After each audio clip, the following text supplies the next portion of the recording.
On this episode of Create, Consume, Repeat, I walk you through my Sony A7S3 CINE Rig right here, explain what each piece does, and detail how it can improve your workflow and production quality. So stick around. Laid out before you is my CINE Rig, completely disassembled. And I know that for some of you, it just looks like a mess of metal, glass, and cables. But I can assure you, once all of these pieces are combined together like Voltron, they will form a 4K 12-bit ProRes RAW defender of the universe. So let's jump on in. Starting off our build, we will need a camera cage. In my case, I will be using the Wooden Camera Unified DSLR cage with 15mm base plate. In my opinion, this is the best cage for Sony Alpha cameras, since it not only provides a rock-solid foundation, it's also lightweight and doesn't obstruct your main controls. With the camera securely connected to the cage, I can now attach my Wooden Camera E-Mount to PL mount lens adapter. Once it locks in, I will use the bracket right here on the bottom to secure the mount to the camera cage, which is extremely important since the cinema lenses I use are hefty chonkers.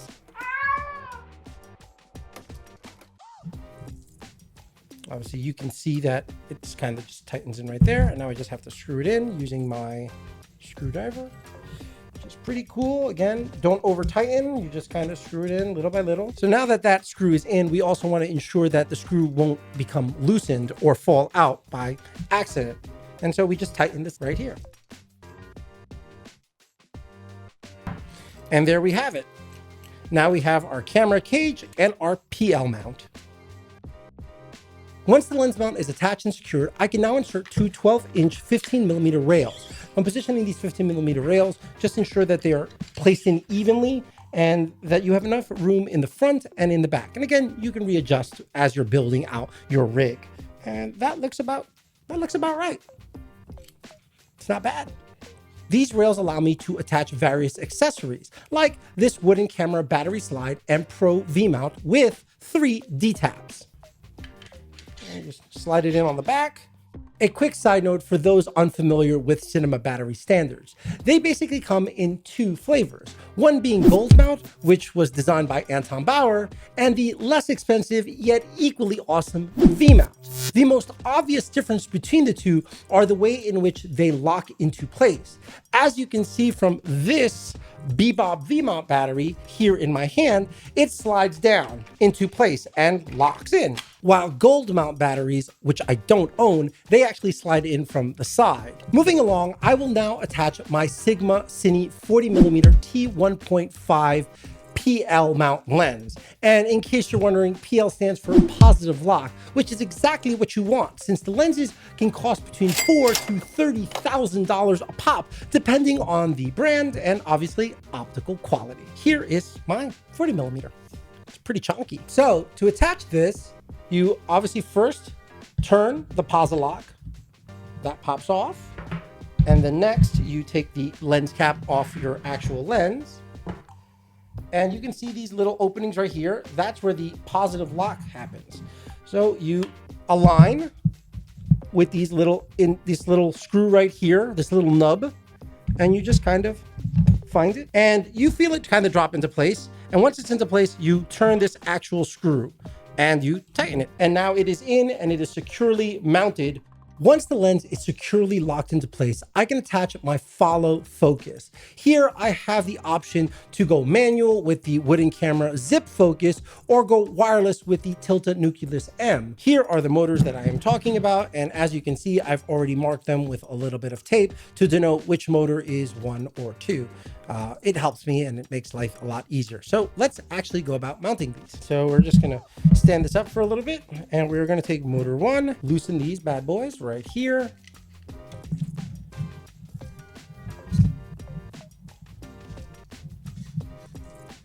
So now we are going to mount the second one. And again, you try to eyeball it, and I'm going to get it on the aperture ring back here. Now, before I go any further, I would like to point out that the distance between the aperture and focus rings on the Sigma line of full frame high-speed prime CINE lenses is extremely tight, forcing me to put a motor on each side rather than in the traditional side-by-side configuration. And yes, that was a bonus tip.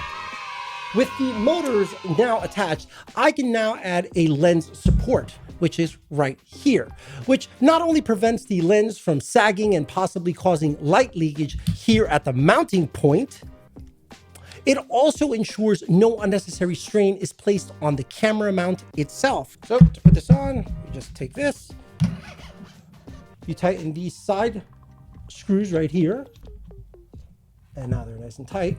And then this, you see, can be pulled out like that, and then you just pop it in, and once you have it, tighten it right here to ensure that it does not come off. And again, don't go crazy. Once that is screwed in, I'll add the wooden camera Zipbox Pro matte box. That will not only help protect the lens when closed, it blocks pesky sun rays from your shot and allows me to add filters. Unlike more expensive professional video cameras, the Sony A7S III does not have built-in ND filters, which are basically shades for your lens that allow you to shoot on bright days or, depending on your ISO, open up your aperture to achieve that deep focus we all love.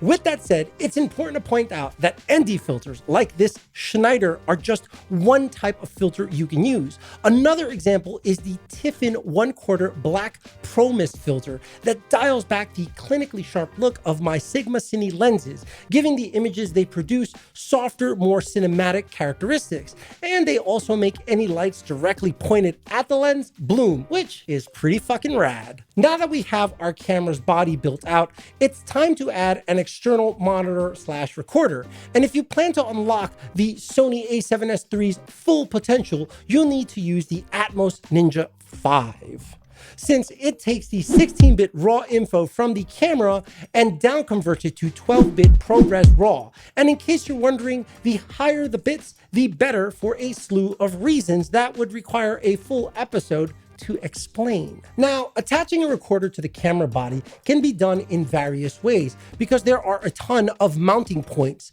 But one thing to consider is this: your monitor is going to be used constantly throughout the shoot. So it needs to be mounted in a way that allows you, the camera operator, the easiest and most secure way to attach, detach, and adjust throughout the day.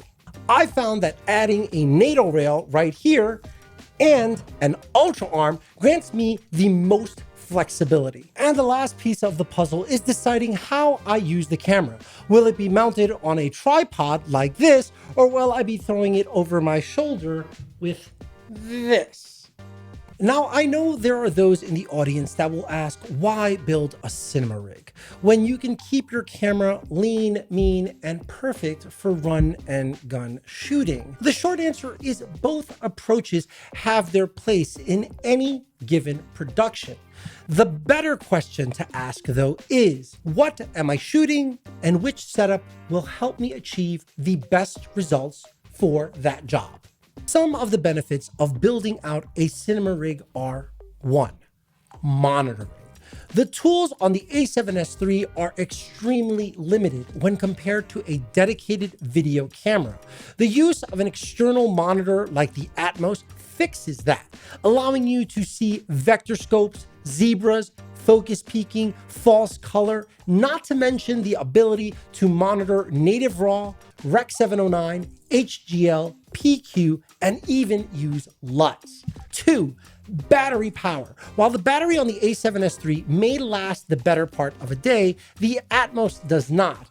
Add in the follow focus motors and you'll be switching batteries all day. Not to mention you may miss a shot, or even worse yet, have to stop during a take. 3. Cinema glass. Not only does it ensure accurate light and focal distance measurements, it guarantees your work has a consistent look. When using photography lenses, even if they are from the same manufacturer, they will have different characteristics. Cinema lenses from the same set, on the other hand, are designed and manufactured to keep a consistent look and feel. 4. I know there are those that swear by autofocus, and I'll admit that the autofocus on Sony and Canon cameras has gotten way better. But they are no substitute for manually pulling focus, because you never have to worry about your camera losing focus during a take, then spazzing out as it searches to lock back on. Not to mention, there is something powerful about a nuanced rack focus that can elevate your storytelling. 5. Matte boxes allow you to incorporate various filters at the same time. And while most lenses are threaded, they may limit your creativity since you can only mount one filter at a time. But not this. You can put in 3. A Cine Rig does have major disadvantages, the two biggest being weight and loss of shooting flexibility. Unlike a run and gun rig that is small and light, a Cine Rig is heavy and cumbersome. But again, it's important to point out that whatever setup you opt for, that decision should be determined by the job and its production requirements. Because in the end, these are just creative tools. That'll do it for this episode. And if you have any questions or want more info on a particular piece of equipment, like this 24mm Sigma CINE lens, please let me know about it in the comment section below. And as always, please hit that like and subscribe button. And if you want to be notified when I drop a new episode, well, hit the bell. Catch you guys next time.